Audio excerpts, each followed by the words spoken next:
Hello बच्चों, कैसे हैं? एक नंबर। चलिए हम भी अच्छे हैं और आ गए हैं हम लाइव प्रोसेस का नेक्स्ट लेक्चर लेकर 10वीं वालों के लिए। ओके, तो जल्दी जल्दी लाइव प्रोसेस खत्म करना हमने वादा किया था। देखिए वीडियो अपलोड करने में थोड़ा टाइम आगे पीछे हो सकता है, लेकिन लेक्चर बना रहे हैं हम कंटिन्यू। ठीक है, अपलोडिंग में क्या होता है, प्रॉब्लम होती है, थोड़ा बहुत सारा इंटरनेट लगता है, स्लो भी चलता है कभी कभी नेट। ठीक है बच्चों, तो आप पढ़ाई करते रहिए, थोड़ा स्पीड में देखिए। बहुत सारे लोग स्लो देख रहे हैं, फर्स्ट वीडियो में इतने सारे व्यू आ रहे हैं, सेकंड में एकदम कम, थर्ड में और कम। क्यों? पहला देख के रोक सो जा रहे हैं आप। थोड़ा स्पीड बनाओ यार, इतना इससे ज्यादा तो स्पीड क्लास में चलता है। तो आप सभी से रिक्वेस्ट है कि आप जल्दी जल्दी वीडियो देखिए, लेक्चर्स जल्दी जल्दी कंटिन्यू करें। जितना ज्यादा जल्दी जल्दी आप देखोगे, हमको व्यू देख के समझ में आता है, उतने फास्ट हम लोग भी बनाएंगे। मेरा भी मनोबल ज्यादा रहता है। चलिए तो चालू करते हैं, ज्यादा बात नहीं करते। तो मैं हूं विकास सर और ये हम सबका चैनल विद्यास्थली वाले सर। तो हम आपको न्यूट्रिशन में क्या क्या पढ़ा दिए हैं, न्यूट्रिशन पढ़ा दिए, लाइफ प्रोसेस में रेस्पिरेशन और ट्रांसपोर्टेशन। ट्रांसपोर्टेशन इन ह्यूमन खत्म हो गया था, लेक्चर लंबा हो रहा था, तो हमने बोला प्लांट का सेपरेट करेंगे। तो next topic is transportation in plant. अब सबसे पहली चीज है कि प्लांट में क्या क्या चीजें लगती है, सबको पता होगा। प्लांट को लगता है कार्बन डाइऑक्साइड फोटोसिंथेसिस के लिए, वाटर लगता है और कुछ मिनरल्स लगते होंगे। मिनरल्स क्यों लगता है? इंटरनल ग्रोथ के लिए उसके। वाटर तो फूड के लिए लगता है, बट हमारे बॉडी में विटामिन और मिनरल्स चाहिए ना ग्रोथ के लिए। उसी तरह प्लांट को भी ग्रोथ के लिए और डिजीज से बचने के लिए मिनरल्स की जरूरत पड़ती है। CO2 चाहिए, वाटर चाहिए, मिनरल्स चाहिए, और उसके बाद फूड को ट्रांसपोर्ट करना है और ऑक्सीजन को भी करना है। ध्यान से समझेंगे कौन सा चीज की भाई ट्रांसपोर्टेशन सिस्टम की जरूरत पड़ेगी प्लांट में। देखो CO2 में नहीं जरूरत पड़ेगी। क्यों? CO2 डायरेक्ट एस्टोमेटा ले लेता है। मतलब फोटोसिंथेसिस कहां होता है बताओ? लीव्स में, और एस्टोमेटा वहीं पर लीव्स में ही प्रेजेंट है। यानी लीव्स खुलेगा और CO2 अंदर, यानी उसी जगह पे जहां जरूरत है वहीं पे सामान मिल गया, तो आपको लेके जाना नहीं पड़ेगा ना। ट्रांसपोर्ट मतलब समझता हो ना, एक जगह से दूसरी जगह ले जाना। इनको ले जाना नहीं पड़ता, यानी इसमें कोई सिस्टम की जरूरत नहीं है, डायरेक्ट एस्टोमेटा से मिल जाता है। बट वाटर की कहानी समझो। फोटोसिंथेसिस कहां होता है? लीव्स में। वाटर कहां प्रेजेंट है? ग्राउंड में। तो यहां ग्राउंड से लीव तक पहुंचाना पड़ेगा ना। फील करो ट्रांसपोर्टेशन सिस्टम की जरूरत। तो बराबर इसके लिए ट्रांसपोर्टेशन सिस्टम की जरूरत है। मिनरल्स कहां से मिलते हैं? सॉइल में से। आपने पढ़ा होगा 9th क्लास में, प्लांट को 16 मिनरल्स लगते हैं। तो मिनरल्स कहां से आते हैं? सॉइल से आते हैं। तो सॉइल में से जो मिनरल आते हैं, तो सॉइल नीचे है और लीव्स में जरूरत ऊपर है, तो फिर उसको भी ट्रांसपोर्ट करना पड़ेगा। ओके, फूड कहां प्रिपेयर होता है? फूड लीव्स में। जरूरत कहां है? Everywhere, all parts of the body like us. तो फूड को भी ट्रांसपोर्ट करना पड़ेगा। नेक्स्ट ऑक्सीजन की बात करो। ऑक्सीजन कहां बनता है या कहां से गेन करते हैं? स्टोमेटा से। कहां उसको ट्रांसपोर्ट करना पड़ता है? तो सेल तक। तो फूड और ऑक्सीजन और मिनरल और वाटर को ट्रांसपोर्ट करने की जरूरत प्लांट में पड़ने वाली है। क्लियर हो गया? तो ऑक्सीजन तो डिफ्यूजन से चल जाता है, मतलब लीव्स में आया, उसको डिफ्यूजन से प्लांट के सेल में पहुंच जाता है। ठीक है, क्योंकि जहां भी लीव्स है वहां पे आसपास में ऑक्सीजन खुद अंदर अंदर बना रहे हैं, तो वो ऑक्सीजन क्या करेंगे? वो डिफ्यूजन से एक सेल से दूसरे सेल में चला जाएगा। इसके लिए भी कोई सिस्टम बनाया नहीं गया है प्लांट में। ठीक है, तो इसको भी हटा दे रहे हैं हम, ये भी हो जाएगा, डिफ्यूजन से काम हो जाएगा। अब बात करते हैं इन 3 लोगों की। तो 3 लोगों को ट्रांसपोर्टेशन सिस्टम की जरूरत पड़ेगी। तो ये दो जो है, आपने पढ़ा होगा प्लांट में 2 ही टिश्यू है जो ट्रांसपोर्टेशन करता है। हमारे बॉडी में तो ढेर सारे हैं, उनमें 2 ही है। एक है जाइलम और दूसरा है फ्लोएम। फ्लोएम किसको ट्रांसपोर्ट करता है? फूड को। बहुत आसानी से याद भी रहता है, ज से जाइलम, ज से जल यानी वाटर। फ्लोएम, F से फ्लोएम, F से फूड। फूड फ्लोएम मैच कर रहा है, तो याद हो गया होगा। ठीक है, तो जाइलम और फ्लोएम। अब आपने ये भी सुना होगा कि जाइलम और फ्लोएम 4-4 प्रकार के सेल से बने होते हैं, राइट? जाइलम किससे बना होता था? ट्रेचिड्स और बेसल से। चलिए उससे पहले हम लोग यहाँ पे क्वेश्चन है, उसका जवाब देख लेते हैं। Why transportation system of plant is slow? बराबर, देखिए हमने खाना खाया या और डाइजेशन हुआ, डाइजेशन होने के तुरंत बाद फूड डाइजेस्ट होकर सेल में चला जाता है। हमने ऑक्सीजन गेन किया और ये ऑक्सीजन फटाक से 1 मिनट से भी कम समय में पूरे सेल तक पहुंच जा रहा है। तो हमारे बॉडी में ट्रांसपोर्टेशन सिस्टम तो बहुत फास्ट है, लेकिन प्लांट में ऐसा नहीं है। प्लांट में आप क्या, आपने देखा होगा कि प्लांट में आप मिनरल्स डालते हो और वो फर्टिलाइजर डालते हो, तो उसके 2-3 दिन बाद उसका इफेक्ट दिखता है। यानी रूट लीव्स तक उन चीजों को 2 या 3 दिन में ट्रांसपोर्ट कर रहा है। बहुत स्लो है यार, या एटलीस्ट 1 दिन तो लग ही जाएगा। यानी स्लो सिस्टम है प्लांट का, ट्रांसपोर्टेशन सिस्टम स्लो है एनिमल से। तो क्यों स्लो है? वो यही क्वेश्चन है, व्हाई इट इज स्लो। तो जवाब है 2 पॉइंट पे। पहला है कि plant have low energy requirement. सीधी बात है, सारा खेला एनर्जी का है। प्लांट को कम एनर्जी चाहिए। प्लांट को कम एनर्जी चाहिए, जैसे आपने देखा था कि 3 चेंबर वाले को कम एनर्जी चाहिए तो इसमें मिक्सिंग हो जाता था। ओके, उसी तरह प्लांट को भी कम एनर्जी चाहिए। अब सवाल है कम एनर्जी क्यों चाहिए? तो उधर आपको पढ़ाया गया था एनिमल में कि 3 चेंबर वालों को कम एनर्जी चाहिए because they do not need energy to maintain their body temperature, they are cold blooded. But plant में तो ऐसा कुछ नहीं है। इसको एनर्जी कम क्यों चाहिए? क्योंकि हम तुमको बहुत इंपॉर्टेंट बात बताते हैं। लो एनर्जी नीड 2 कारण से है। पहला, एक तो डेड सेल्स।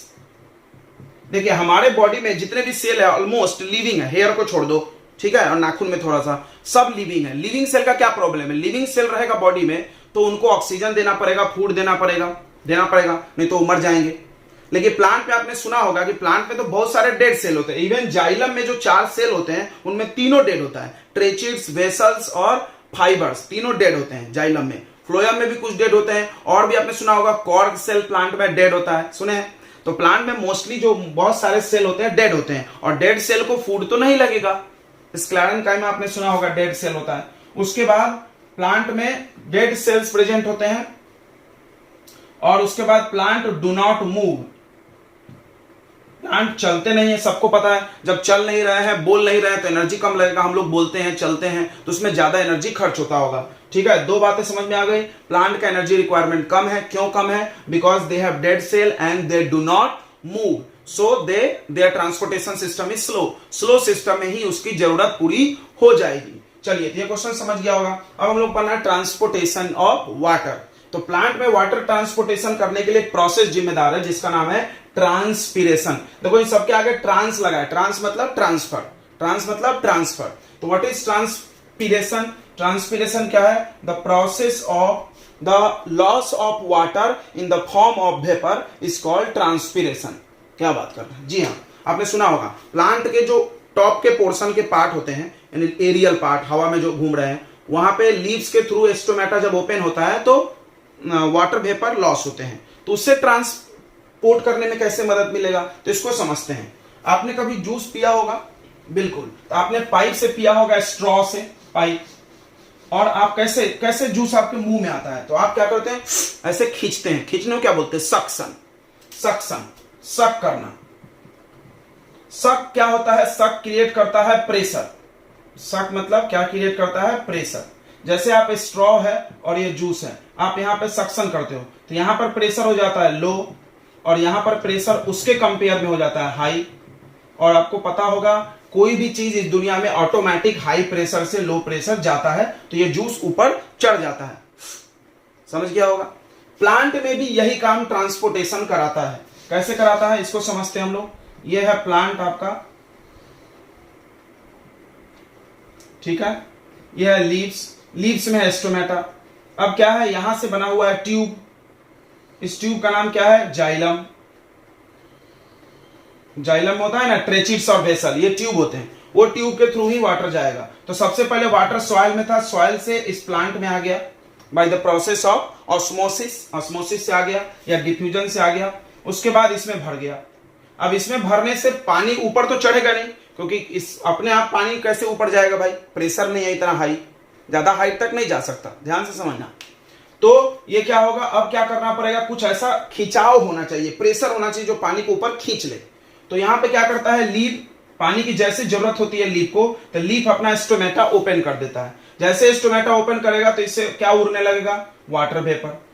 जब वहां से वाटर वेपर उड़ेगा तो यहां वाटर कम हो जाएगा, बिल्कुल वहां का वाटर खाली हो जाएगा। बिल्कुल अभी हमें सक्शन जैसे बताते हैं, आप खींचे तो यहाँ का एयर खाली हो गया, तो वहां पे खाली जगह क्रिएट हो गया, तो लो प्रेशर हो गया। हाँ, उसी तरह प्लांट में भी क्या हुआ? जैसे उसने स्टोमेटा खोला तो उसके लीव्स के पानी को उसने उड़ा दिया इवापोरेशन से। तो जब पानी उड़ गया तो वहां पे पानी खत्म हो गया, तो वहां प्रेशर क्या हो गया? लो। और यहाँ पे प्रेशर, यहाँ पानी भरा हुआ है तो यहाँ प्रेशर हाई। पानी भरा है तो हाई प्रेशर, जहां पानी कम हुआ लो प्रेशर। तो यहाँ पे हो गया लो प्रेशर और यहाँ पे हो गया हाई प्रेशर।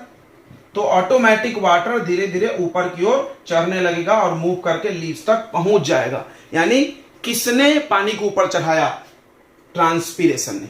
तो क्या होता है? What is transpiration? तो ध्यान समझेंगे। What is transpiration? अब नोट कर लो। The process of loss of water, ऐसा लिखो। The loss of water in the form of vapour is in plant is called transpiration. Plant में होता है ऐसा। Okay, what is the role of transpiration? तो transpiration create a suction, transpiration create suction, transpiration suction pull create करता है। Suction मतलब खिंचाव का बल एक क्रिएट करता है pull, which help to move water at the top of the plant. ठीक है, समझ में आया? जो कि पानी को कहां पहुंचा देता है? टॉप तक। अब वाटर ट्रांसपोर्ट करने के लिए कौन जिम्मेदार है? तो जाइलम। जाइलम में कौन? तो जाइलम में होता है, आपने पढ़ा होगा, जाइलम के 4 सेल पार्ट्स होते हैं, ट्रेचिड्स, वेसल्स और जाइलम पैरेन्काइमा और जाइलम फाइबर्स। तो जाइलम, वेसल और ट्रेचिड। देखो वेसल मतलब क्या होता है? ट्यूब, और ट्रेचिड्स मतलब उसमें ऐसा छेद होता है, होल्स होते हैं। तो ये ट्यूब है, ये पूरा ट्यूब यहां से यहां तक कनेक्टेड रहता है। इनको मदद कौन करता है? पैरेन्काइमा और फाइबर, उनको स्ट्रेंथ देता है, मजबूती देता है। जाइलम में 4 पार्ट होते हैं। देखो पहला वेसल, ट्रेचिड्स, वेसल। ट्रेचिड और वेसल क्या करते हैं? एक ट्यूब का सिस्टम बना लेते हैं, एक चैनल बना लेते हैं, एक माध्यम बना लेते हैं, जिसके थ्रू वाटर ट्रांसपोर्ट होगा। यानी वाटर जाएगा किसके थ्रू? इसके थ्रू। तो पैरेन्काइमा क्या करता है? आपने पढ़ा होगा, parenchyma store food and fibre, provide strength, ताकत देता है। ठीक है, तो जाइलम में जो 4 सेल है, इसमें से 2 सेल काम आ रहा है ट्रांसपोर्ट करने में, बाकी 2 इनकी हेल्प करता है। तो जाइलम के अंदर 4 सेल होते हैं, ट्रेचिड्स, वेसल, समझ में आ रहा होगा, parenchyma, fibre. Parenchyma, fibre transport में कोई मदद नहीं कर रहा तो उनका नाम नहीं लिखेंगे। तो वेसल और ट्रेचिड्स आर गेट कनेक्टेड टुगेदर, ये सब एक दूसरे से कनेक्ट होगा and form a long channel, एक चैनल निर्माण कर लेते हैं, और उस चैनल के थ्रू वाटर इजीली ऊपर चला जाता है। बट ले जाता कौन है? ट्रांसपिरेशन। कैसे? ट्रांसपिरेशन से सक्शन क्रिएट होता है। सक्शन यानी पुल, खिंचाव। ओके, क्लियर हो गया होगा? क्या क्या ट्रांसपोर्ट होता है? तो वाटर एंड मिनरल। क्या क्या ट्रांसपोर्ट होता है इसमें? Water and mineral.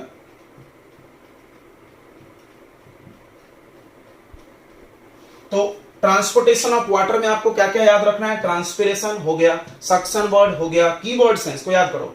Xylem, vessel, ट्रेचिड्स हो गया। क्या क्या ट्रांसपोर्ट करते हैं? Water, mineral. एक चीज और समझेंगे, ट्रांसपिरेशन तो यूज होगा डे टाइम में ना, बिल्कुल। आपको पता होगा प्लांट का दिन का और रात का स्ट्रेटेजी अलग होता है। रेस्पिरेशन में भी अलग था, तो ट्रांसपोर्टेशन में भी अलग है। In day time transpiration help to transport water. दिन में ट्रांसपिरेशन पानी ऊपर चढ़ाएगा। क्यों? क्योंकि वाटर का इवापोरेशन तो दिन में ही पॉसिबल है, रात में तो होगा नहीं, हीट नहीं है उतना, सनलाइट नहीं है। ओके, तो फिर रात में कैसे होता है? तो रात में होता है रूट प्रेशर से। इसको समझेंगे, root pressure is operated at night. याद रखो, रूट प्रेशर रात में और दिन में ट्रांसपिरेशन।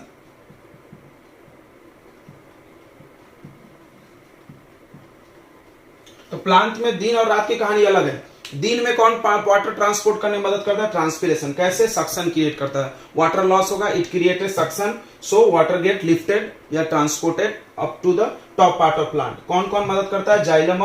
जाइलम का वेसल और ट्रेचिड्स, वाटर मिनरल जाता है। क्लियर हो रहा है? रात में रूट प्रेशर। रूट प्रेशर क्या होता है? देखो, रूट के अंदर पानी भर गया, पानी भरने से उसके अंदर का प्रेशर हाई हो गया, तो उसकी मदद से पानी थोड़ा ऊपर तक चढ़ेगा। बट एक प्रॉब्लम है, ये वाटर टॉप पार्ट तक नहीं पहुंच सकता, because root pressure is not very high. अगर रूट प्रेशर ज्यादा होता तो दिन में ही ऐसे जाना था रूट प्रेशर से, दिन में क्यों नहीं गया? तो बराबर रूट प्रेशर क्या होता है कि छोटे छोटे प्लांट में पूरा बराबर है, कोई दिक्कत नहीं है, काम करेगा। लेकिन प्लांट जब टॉल हो जाएगा तो रूट प्रेशर टॉप तक पहुंचाने में सक्षम नहीं है। यानी ट्रांसपिरेशन ऑल पार्ट यानी पूरे टॉप तक वाटर को ट्रांसपोर्ट कर सकता है, लेकिन रूट प्रेशर नहीं कर सकता। ठीक है, तो रूट प्रेशर सम हाइट तक ट्रांसपोर्ट करेगा और रात में यही यूज होता है, और डे टाइम में ट्रांसपिरेशन। क्लियर हो गया होगा वाटर का ट्रांसपोर्टेशन। अब है इंपॉर्टेंस ऑफ ट्रांसपिरेशन। ट्रांसपिरेशन से क्या फायदा है बता दिया हमने। देखो, absorption and upward movement of water and minerals. Absorption मतलब पानी खींचना। देखो, यहां से रूट पानी जो खींच रहा है उसमें भी ट्रांसपिरेशन मदद कर रहा है। कैसे? यहां जब पानी निकलेगा, ये पानी जब ऊपर जाएगा तो यहां जगह खाली होगा, तो इसमें जल्दी जल्दी पानी भरेगा। समझ में आ रहा है? रूट के अंदर जल्दी जल्दी वाटर ट्रांसफर होगा। यानी absorption of water by roots में भी मदद करता है ट्रांसपिरेशन, और अपवर्ड मूवमेंट में भी। हाउ? सक्शन। अगला टेम्परेचर रेगुलेशन। आपने ये चीज सुना होगा 9th में, व्हाट? Evaporation causes cooling. यानी अगर कहीं पे इवापोरेशन हो रहा है वाटर का तो वहां पे माहौल कूल कूल रहेगा। आपने महसूस किया होगा कि पेड़ के पास का टेम्परेचर थोड़ा ठंडा होता है। क्यों? क्योंकि वो ट्रांसपिरेशन चल रहा है। ट्रांसपिरेशन मतलब evaporation of water, water evaporate हो रही, तो वहां के आसपास की सराउंडिंग क्या हो जाएगी? कूल हो जाएगी। तो टेम्परेचर रेगुलेट करके ट्रांसपिरेशन रखता है। अगला है ट्रांसपोर्टेशन ऑफ फूड।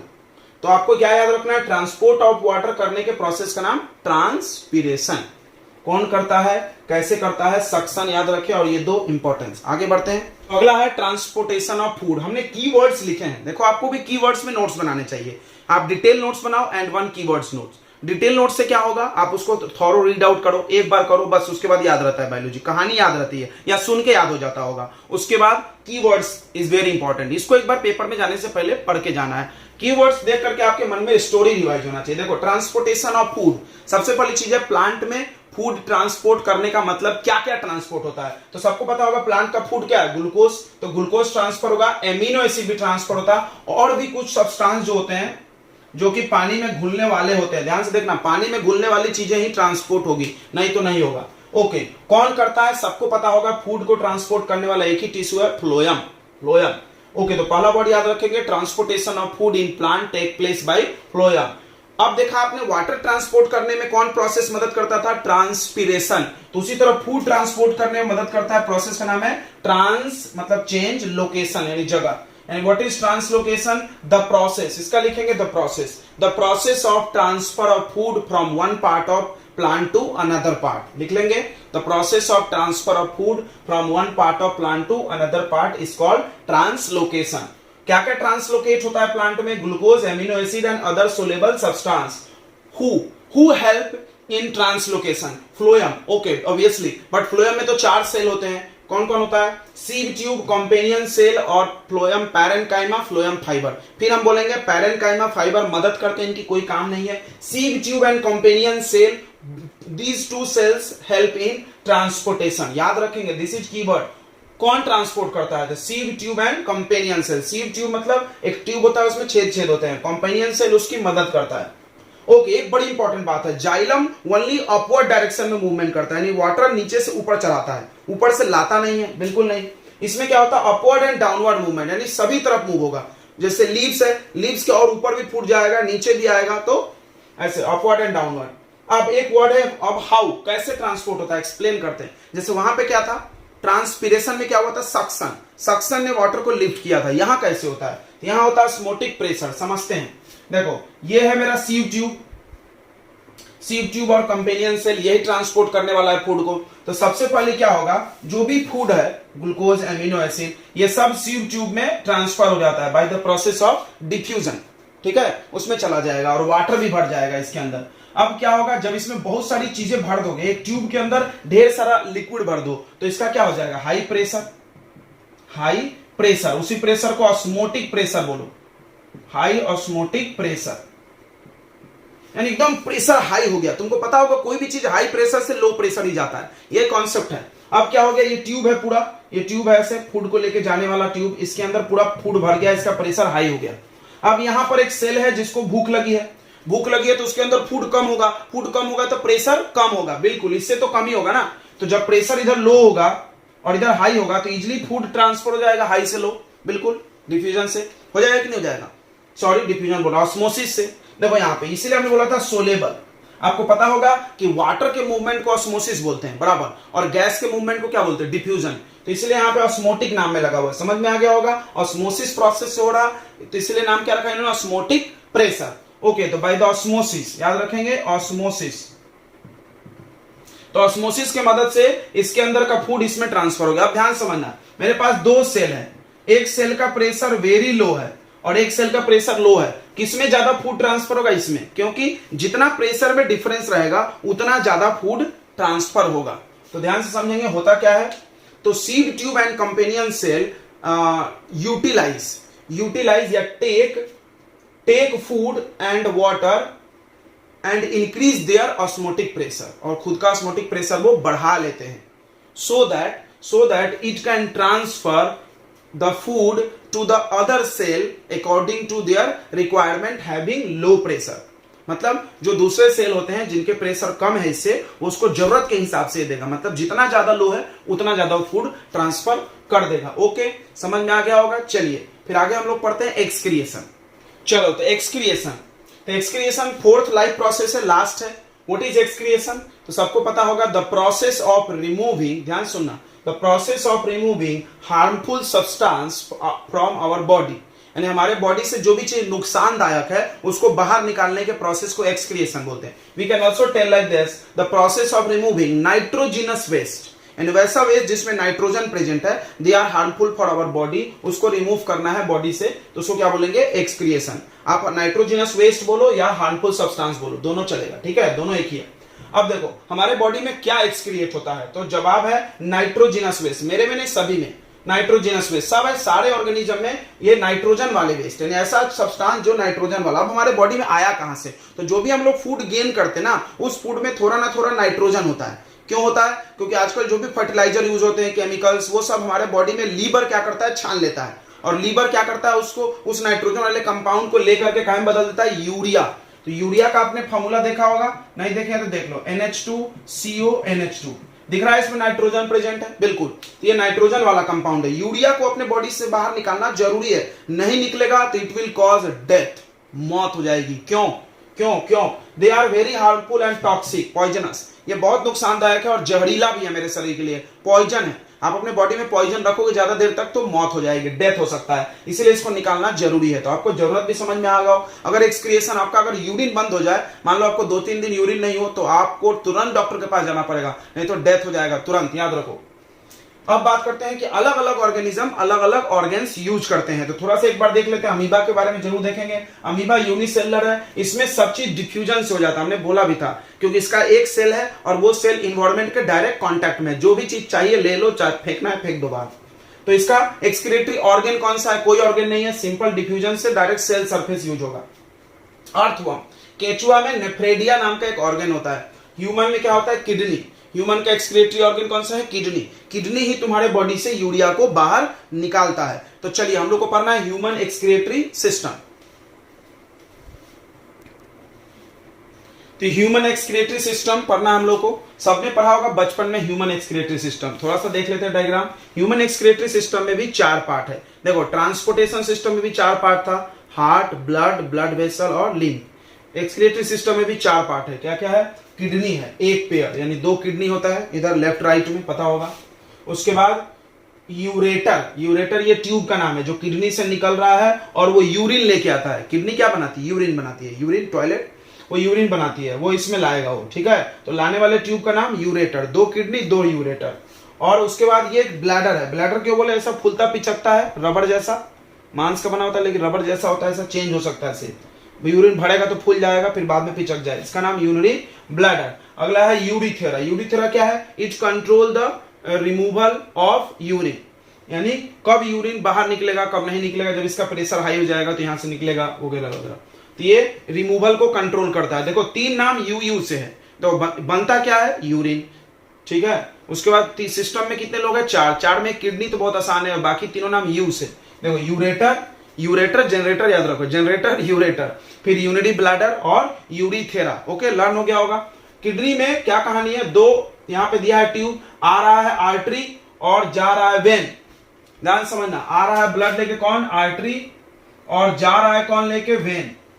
अब सुनो, हमने तुमको एक बात बताया था कि लंग्स के नाम में पल्मनरी वर्ड जोड़ना था। हाँ, जैसे पल्मनरी वेन, पल्मनरी आर्टरी था ना नाम, बिल्कुल। तो यहां पर भी किडनी के नाम में रीनल जोड़ लो। क्या जोड़ लो? रीनल। तो किडनी में ब्लड कौन लाया? Renal artery. लेके कौन गया? Renal vein. ओके, लेके कौन आया? Renal artery. लेके कौन गया? Renal vein. चलो तो किडनी की कहानी समझते हैं। ह्यूमन एक्सक्रीटरी सिस्टम समझ रहा होगा, जो हम लोगों के बॉडी में यूरिन फॉर्म करने वाला सिस्टम है। What is the function of human excretory system? Remove the nitrogenous waste and urine formation. Urine formation करना। यूरिन बनेगा तो अपने आप बॉडी में से यूरिया बाहर निकल जाएगा। यूरिया को पानी में घोल दो, that is called urine. Urea dissolve in water is called urine. Urea is nitrogenous waste which is poisonous for us, so it must get eliminated out from our body. Okay, तो 4 चीजें समझ में आ गई सबको। तो अब इनका एक एक करके काम समझते हैं। देखो kidney is the main filtering part of the, या main part of the human excretory system. Urine forms inside the kidney. Kidney के अंदर यूरिन फॉर्म होता है। Kidney is present behind the abdominal, मतलब left and right to the in the abdominal cavity. Abdominal cavity में left side और right side में दो kidney present होता है। किडनी फॉर्म्स यूरिन, याद रखो किडनी में यूरिन फॉर्म होता है। किडनी में ब्लड लाता कौन है? द इम्प्योर ब्लड या the blood containing urea comes into kidney through renal artery. चलिए ये चीज हमने ट्रांसपोर्टेशन में बताया था, फिर से बताते हैं। देखो हार्ट से ब्लड लाया कौन? कौन लाया बताओ? रास्ते में आते आते सबसे होते हुए है, लाया कौन? आर्टरी। आर्टरी क्या होता है? पतले पतले ट्यूब में बढ़ जाता है, उस ट्यूब का नाम क्या है? Blood capillary. और वो ट्यूब ज्वाइन होकर क्या बनता है? वेन।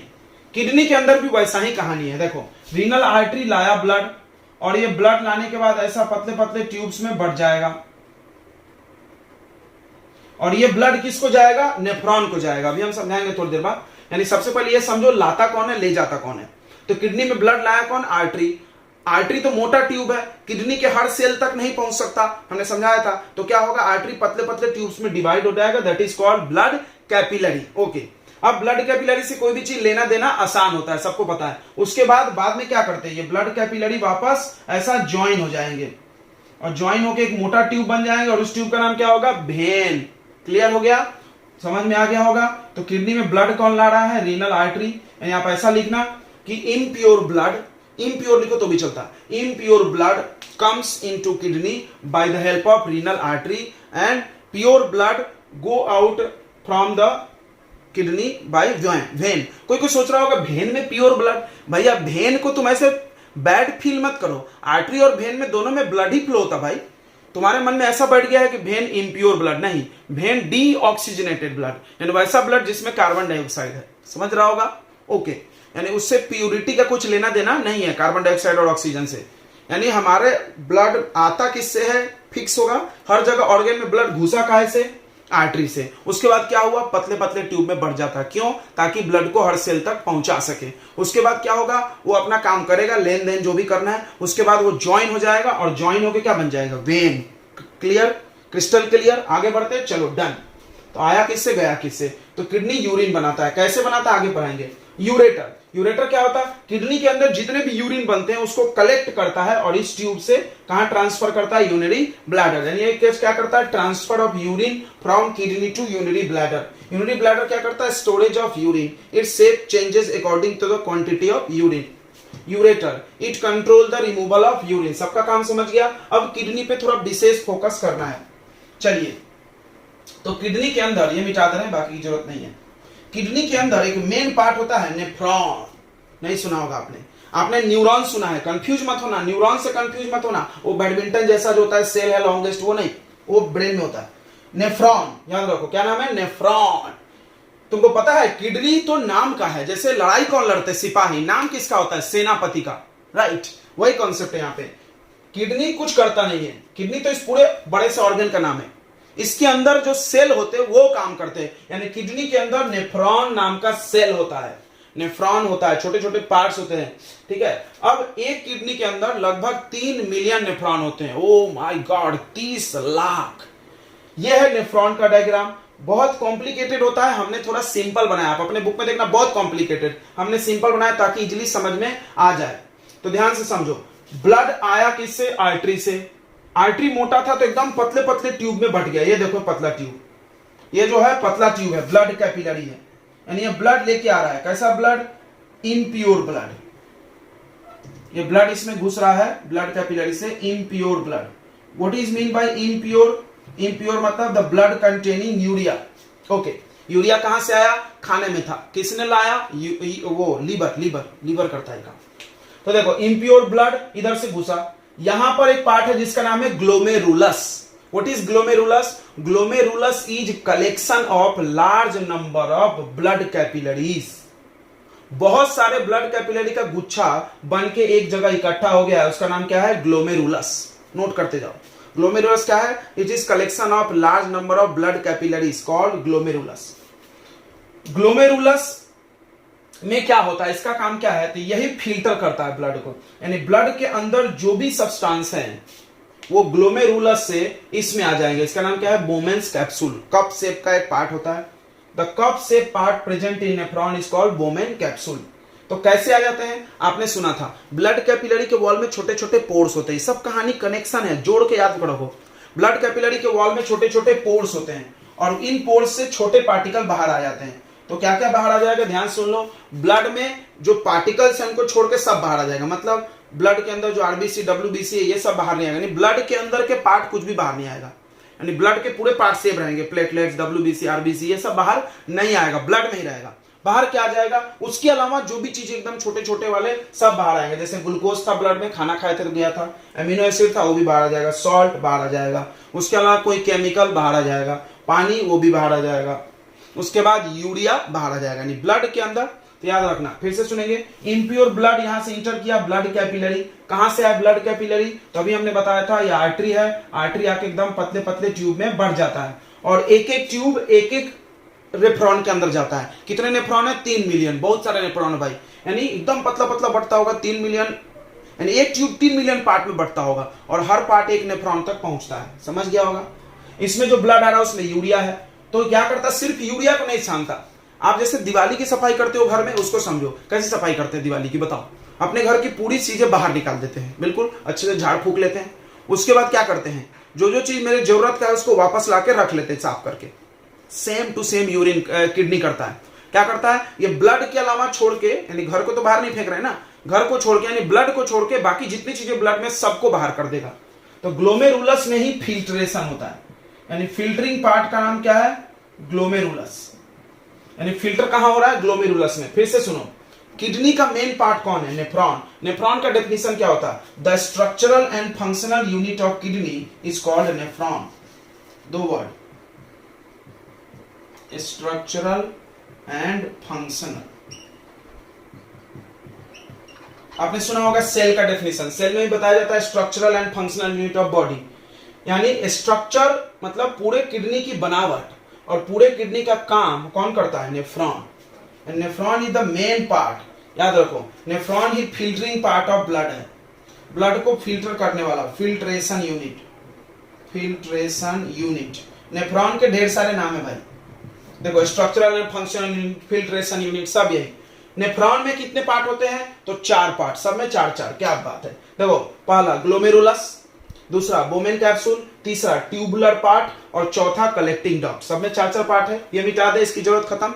समझ में आ गया होगा। तो ब्लड, इम्प्योर ब्लड आया यहां से, यानी यूरिया वाला, ग्लोमेरुलस में गया, ग्लोमेरुलस फिल्टर कर लेता, कैसे कर लेता, उसके वॉल पे पोर होते हैं छोटे छोटे।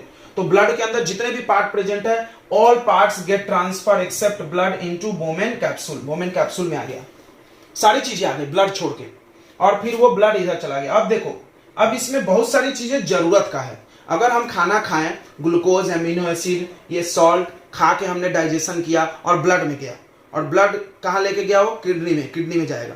किडनी में क्यों जाएगा हम तुमको बताते हैं। देखो किडनी क्या करता है ना, 180 लीटर ब्लड फिल्टर करता है, 180 लीटर एक दिन में। एक दिन में आपका किडनी कितना लीटर ब्लड फिल्टर करता है, 180 लीटर।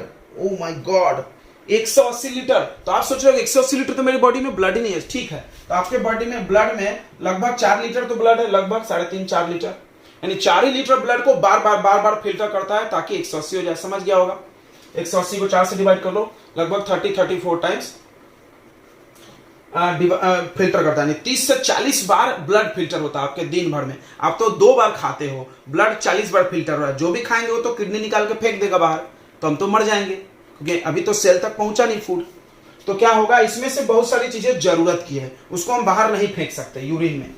तो उसको नहीं फेंक सकते तो क्या होता है, ये कैपिलरी वापस इस ट्यूब पे ऐसे ऐसे घूमता है, देखो, और घूम के क्या करता है, इसके अंदर जो भी चीज रिक्वायर्ड है, जो भी चीज चाहिए, जरूरत है, the essential material get reabsorb again into blood capillary.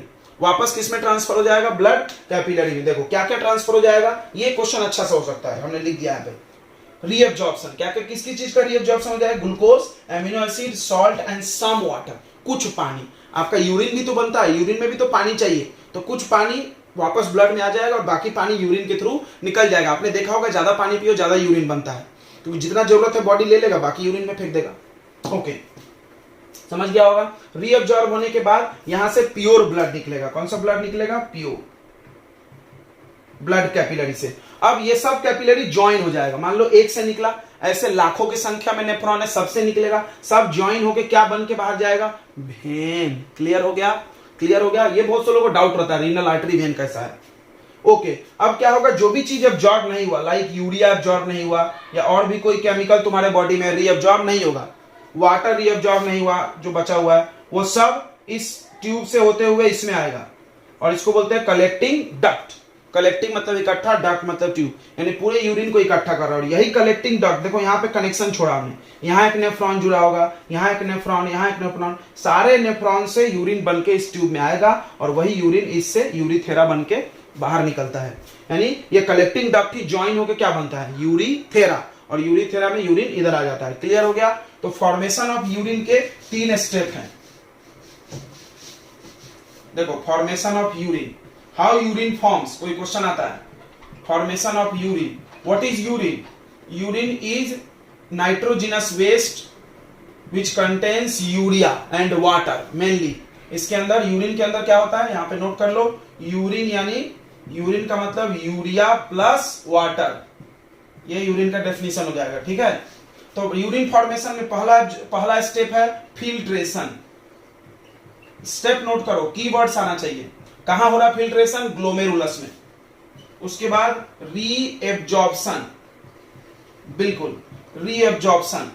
Reabsorption किसकी चीज का हो रहा? अभी हमने बताया था, ग्लूकोज, एमिनो एसिड, वाटर और सम वाटर, कुछ पानी, सारा नहीं होगा, और सॉल्ट्स, ये रीअब्जॉर्ब होंगे। उसके बाद तीसरा पार्ट सेक्रिएशन या रिमूवल, बाहर निकाल देंगे। ठीक है, तो पहला होगा फिल्ट्रेशन, ब्लड में जो भी चीज प्रेजेंट है, इंप्योरिटी सब आ गया, इसमें आया ग्लोमेरुलस ने फिल्टर किया, बोमेन कैप्सूल में आया, बोमेन कैप्सूल से वो ट्यूबुलर प्लेट में स्लोली मूव किया। उसके बाद ये कैपिलरी वापस आके उसमें से रीअब्जॉर्ब कर लिया, जो भी इसेंशियल मटेरियल है, इसेंशियल वर्ड याद रखो, जरूरत का चीज, उसको रीअब्जॉर्ब कर लिया, और remaining part get remove out from our body in the form of urine. Okay, तो ये ह्यूमन एक्सक्रीटरी सिस्टम यहाँ होता है, खत्म। अब पढ़ना एक्सक्रिएशन इन प्लांट, पूरा लेक्चर देख के जाओ, बस 10 मिनट में खत्म हो जाएगा चैप्टर। तो ये लेक्चर लंबा होने वाला है, चलिए देखते हैं। और डायलिसिस को हेमोडायलिसिस भी बोलते हैं, हेमो यानी ब्लड। तो क्या होता है, देखो, किडनी कभी कभी डैमेज हो जाता है या ओल्ड एज होने के बाद किडनी खराब हो जाता है। तो जब किडनी आपका काम नहीं कर रहा है तो हमारे बॉडी का ब्लड को क्लीन कौन करेगा? और ब्लड क्लीन अगर नहीं होगा तो हम लोग मर जाएंगे। क्यों मर जाएंगे? हमने बताया क्योंकि ब्लड में इंप्यूरिटी है, नाइट्रोजिनस वेस्ट है, वो नाइट्रोजिनस वेस्ट बहुत हार्मफुल होता है, तो उसको क्लीन करना बहुत जरूरी है। तो यानी ब्लड को क्लीन तो करना ही पड़ेगा, नहीं तो हम लोग डेथ हो जाएंगे। अब हमारे बॉडी में अगर किडनी काम कर रहा है तो एक दिन में 30 to 40 टाइम्स ब्लड क्लीन हो रहा है, बट जिसका किडनी खराब हो जाता है वो 30-40 टाइम्स नहीं करता है, वो 1 मंथ में या 15 डेज में 1 या 2 बार क्लीन कराता है ब्लड को। ठीक है, बार बार नहीं कर सकते। कैसे होता है इसको समझते हैं। What is dialysis? The process of removing nitrogenous waste product from blood using artificial kidney, यानी manmade kidney, is called haemodialysis. यानी मैनमेड किडनी, आर्टिफिशियल किडनी के द्वारा तुम्हारे ब्लड के अंदर का जो नाइट्रोजिनस वेस्ट है उसको हटाएंगे, that process is called dialysis या हेमोडायलिसिस। ओके, ये होता कैसे है? देखो, यहाँ पे एक टैंक होगा, इस टैंक में यहां से एक पाइप गया है और यहां से एक पाइप निकला है। ये पाइप में जो पेशेंट है उसके ब्लड को डाल देते हैं, इंजेक्शन लगा देते हैं, वो पाइप से इंजेक्शन आपने देखा होगा ना, वो इंजेक्शन से ब्लड इसमें चला जाएगा, इम्प्योर ब्लड जा रहा है।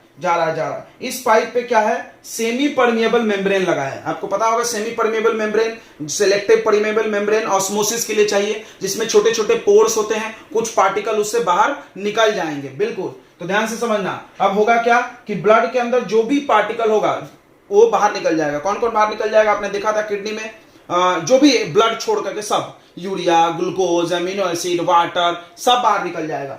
उसके बाद क्या होगा? इस सोल्यूशन में आ जाएगा। यहाँ पे एक पानी भरा हुआ है इस टैंक में, इस सोल्यूशन का नाम है डायलाइजिंग सोल्यूशन। डायलिसिस करा रहे हैं तो सबका नाम डी से रखें, डायलाइजिंग सोल्यूशन।